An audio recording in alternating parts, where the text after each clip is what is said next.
салом бинандагони меҳрубон, шумо дар пахши мустақим барнома ахбори озодиро тамошо доред ки аз хабару гузоришҳои тозаи марбут ба Тоҷикистону ҷаҳон иборат аст. Имрӯз 5 ноябр ин мавзӯъҳоро дорем. Эмомалӣ Раҳмон ба Вашингтон сафар кард то бори дигар бо раҳбарони кишварҳои Осиёи марказӣ ва Амрико ҳамкориҳоро баррасӣ кунад. баъд аз таҳрим шудани 3 бонки Тоҷикистон аз ҷониби Иттиҳодияи Аврупо, бонкҳои дигар дар ин кишвар аз эҳтиёт кор гирифтанд. муваққатан равон кардани пул ба Россия тавассути кордҳо ва ҳамёни мобилӣ манъ шудааст. Вага партоӣ ба занозанӣ кашид. Дар вилояти Хатлон 2 хоҳар ва 1 ронандаи таксиро барои ҷанҷол ва даст ба гиребон шудан ҷазо доданд. Эмомалӣ Раҳмон, раиси ҷумҳурии Тоҷикистон, рӯзи 5 ноябр ба Вашингтон, маркази Иёлоти Муттаҳида рафтааст. Ӯ ва ҳамтоёнаш аз кишварҳои дигари Осиёи марказӣ рӯзи 6 ноябр дар нишасти 351 ширкат хоҳанд кард. Ин қолаб 5 кишвари минтақа ва Амрикоро дар бар мегирад ва аз соли 2015 фаъол аст. Дар оғоз танҳо вазирони корҳои хориҷии Амрико бо раҳбарони кишварҳои Осиёи марказӣ дидору мулоқот мекарданд. Ҷо Байден, президенти пешини Амрико, бори аввал моҳи сентябри соли 2023 бо сарони 5 кишвари Осиёи марказӣ дар қолаби 351 дар Нью-Йорк мулоқот кард.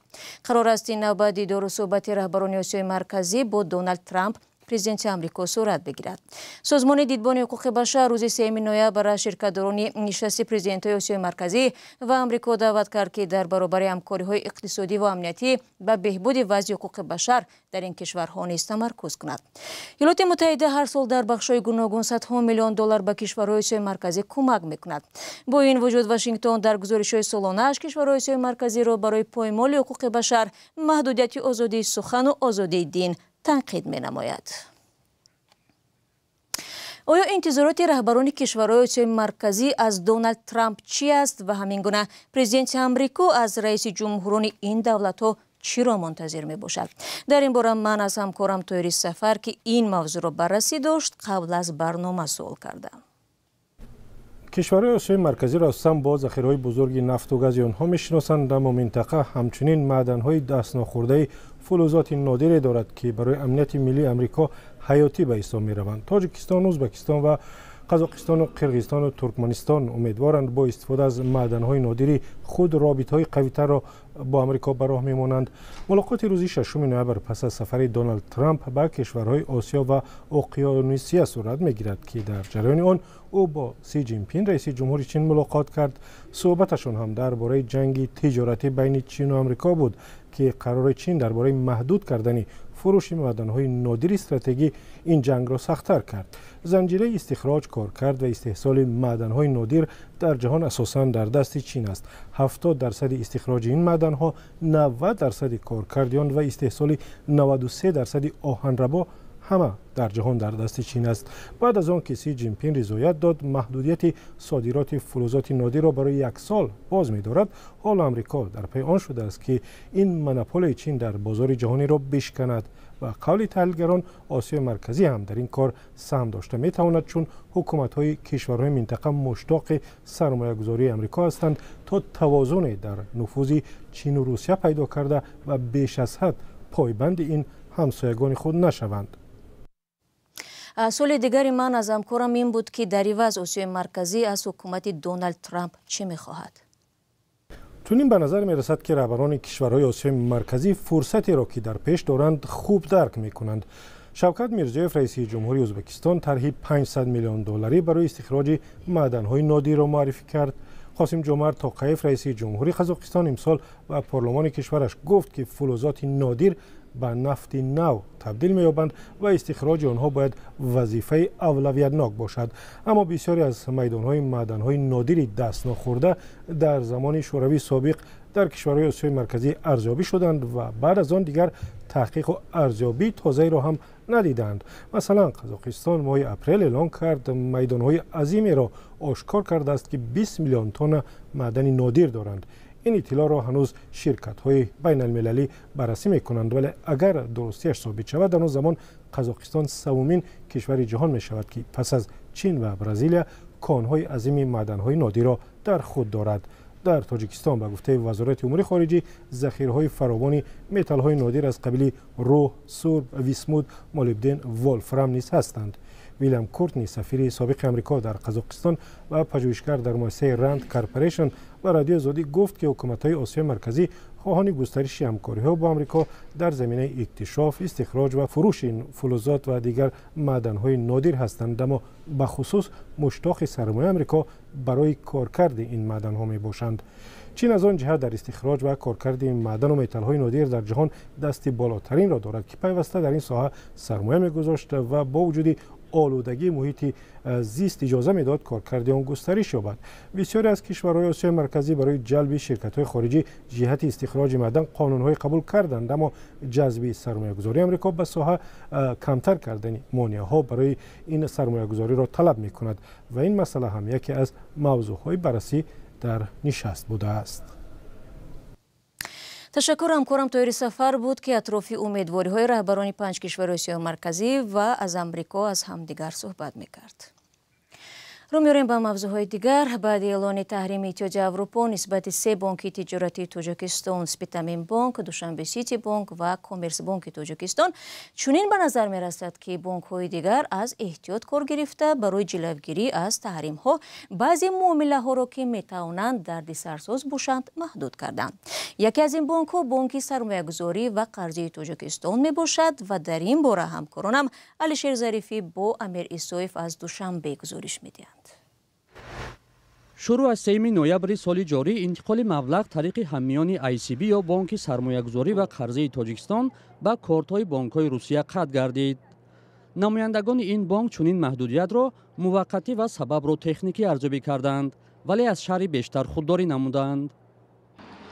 یک مقامدار در بانک سرمایه‌گذاری و قرضه تاجیکستان گفت که مشکل به تحریم‌های اروپا بر ضد بانک‌های روسیه ربط دارد و مسئله تکنیکی نیز در پی چنین تحریم‌ها به میان آمده است.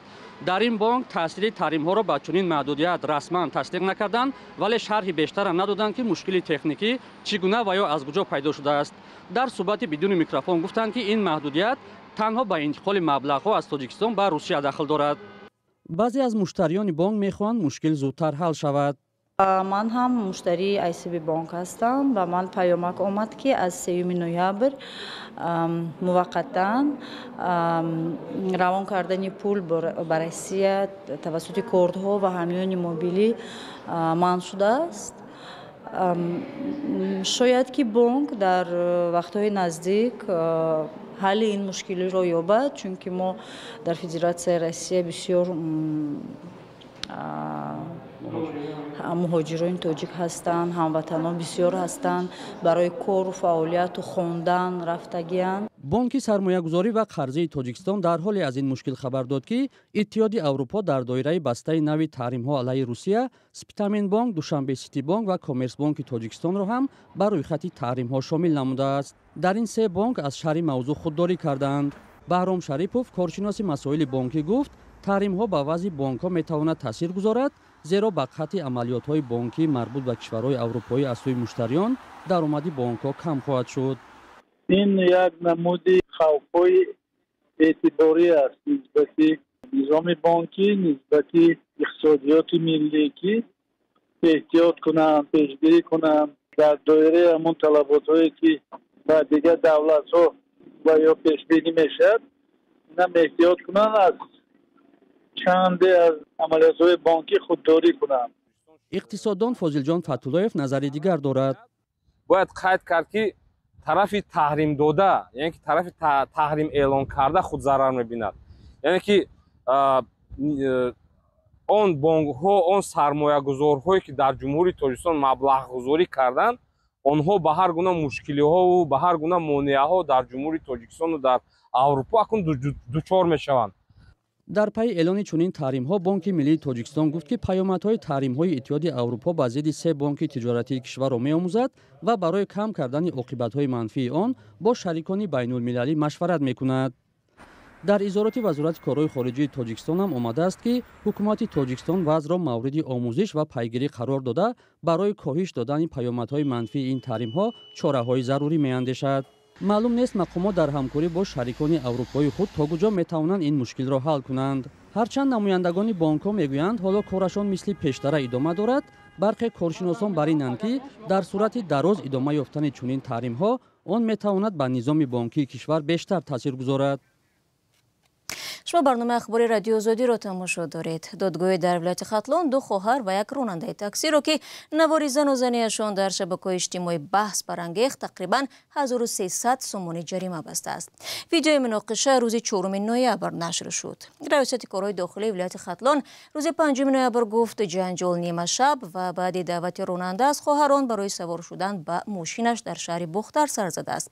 назари ҷонибҳои баҳс ба ҳодиса ва ҳамин тавр қарори додгоҳ дастрас нест. мақомот ҳам тафсилот надоданд, вале гумон меравад зану зани хоҳарон бо ронанда баъд аз гаппартоӣ шурӯъ шудааст. дар Тоҷикистон солҳои ахир даҳум мард асосан ронандагонро барои озори лавзӣ ва бадрафторӣ бо занон ҷазо доданд. аксу наворҳо аз ҷараёни иҷрои корҳои ислоҳии онҳо ҳам пайваста расонаӣ мешавад. аммо даст ба гиребон шудани бонувон бо мардон барои гаппартоӣ кам рух додааст. барномаро идома медиҳам. дар душанбе гази моеъ камчин шудааст. дар аксар нуқтаҳои фурӯши маводи сӯхт ба ҷои нархи газ дар таблоҳо навиштаҷоти газ нест гузошта шудааст. ин вазъ сокинону ронандагонро саргардон кардааст. сабаб гуфта намешавад, аммо бархе вазъро ба кам шудани воридоти ин нави сӯзишворӣ ба кишвар рабт медиҳанд. дар навбати худ таҳлилгарон мегӯянд ба далели он ки воридоти газ инҳисори як ширкат аст, он ба таври сунъӣ камчин карда шуда, дар пай нарх ҳам боло бурда мешавад. идомаи мавзӯъ дар гузориши ҳамкоронам Зарангези Наврӯзшов ва Шаҳлои Абдулло. лутфулло чанд нуқтаи фурӯши сӯзишвориро дар душанбе гашт, аммо газ наёфт. вай 2 рӯз боз дар ҷустуҷӯи гази моеъ аст ва бо зарфи холӣ ба хона бармегардад. ҳамин рӯз ай тараф сеюм баз тақрибан сар кардем, ай тарафи 9 километр рафтем. охирон ҳамиҷа омадем, оз гашта хона меравем. адон заправка медроем, мегӯянд ки газ нест. ин шабу рӯз ба мисли Лутфулло шахсони зиёде зарфи газ дар даст гази моеъ мекобанд. ҳангоми таҳияи гузориш дар 5 нуқта ба мо гуфтанд ки газ нест. якбора камчин шудани ин навъи сӯзишворӣ ронандагон ва ҳамсокинонеро ки дар кори рӯзгор аз газ истифода мебаранд саргардон кардааст. ман мехоҳам баллони газ пур кунам барои хона, барои авқот. нестам мегӯяд, дига нест. нархи газ дар моҳҳои ахир дар Тоҷикистон нисбатан арзонтар буд. 1 литраш 4 сомониву 60 дирам ва бо камчин шудани он арзишаш боло рафтааст то 5-5.5 сомонӣ. кормандони нуқтаҳои сӯзишворӣ ин рӯзҳо қариб бекор монданд ва мегӯянд сабаби набуди газ барояшон маълум нест. савол ҷавоб мекунам, барои чӣ нест, барои чӣ ҳаста. мо ҳеҷ гуфта наметавонем ки нешад. то ин вақт бисёр буд ва арзон буда? то ин вақт бисёр буд, ҳам газ бисёр буд, ҳам арзонӣ буд, ҳам ягон мардум танкашӣ намекашид, ягон азом набуд. дар баъзе аз нуқтаҳои фурӯши сӯзишворӣ гуфтанд мушкил дар кам ворид шудани газ аз хориҷ аст. ин сабаб шуда ки ҳоло гази моеъро танҳо дар нуқтаҳои фурӯши ширкатҳои калону дастраскунандаи он пайдо кардан мумкин аст, вале он ҳам бо маҳдудият. бархе аз он нигаронанд ки камчин шудани газ ва болоравии нархи он ба арзиши хидматрасониҳои дигар ҳам таъсир хоҳад расонд. дар назари мардум ҳамин як чизе ки ҳамин қимат чид зарараш ба мардум мераса, ба мардуми оддии дига ба ки мераса. якум ба таксиҳо, якум ба мардуме ки дар таксӣ мешинад, баъд дуюм ба таксиҳо ҳам ҳисоб намешавад. таксиҳое ки ба газ фаъолият мекунанд, таъсираш якум ба мо мерасад. тоҷикистон гази моеъро асосан аз Қазоқистон ва миқдори ками онро аз Русия ва Узбекистон меорад. дар кишвар 14 ширкати воридкунандаи гази моеъ аст, вале намояндагони чунин ширкатҳо маъмулан намехоҳанд ошкоро дар бораи сабабу омилҳои афзоиш ва ё поин рафтани арзиши нарх гап зананд. бинандагони азиз, 15 дақиқае ки дар ихтиёр доштем ба поён расид. ташаккур барои ҳамроҳ будам. чун ҳамеша хабарҳои бештар аз инро шумо айзон метавонед дар сомонаи озодӣ.орг пайдо кунед. инчунин саҳифаҳои мо дар шабакаҳои иҷтимоӣ Instagram, Telegram ва TikTok ва Facebook дар хидмати шумо айзон аст. агар худи шумо ҳам шоҳиди хабари ҳодисае шудед, лутфан бо радиои Озодӣ дар миён гузоред. худро эҳтиёт кунед ва худо нигаҳбонад.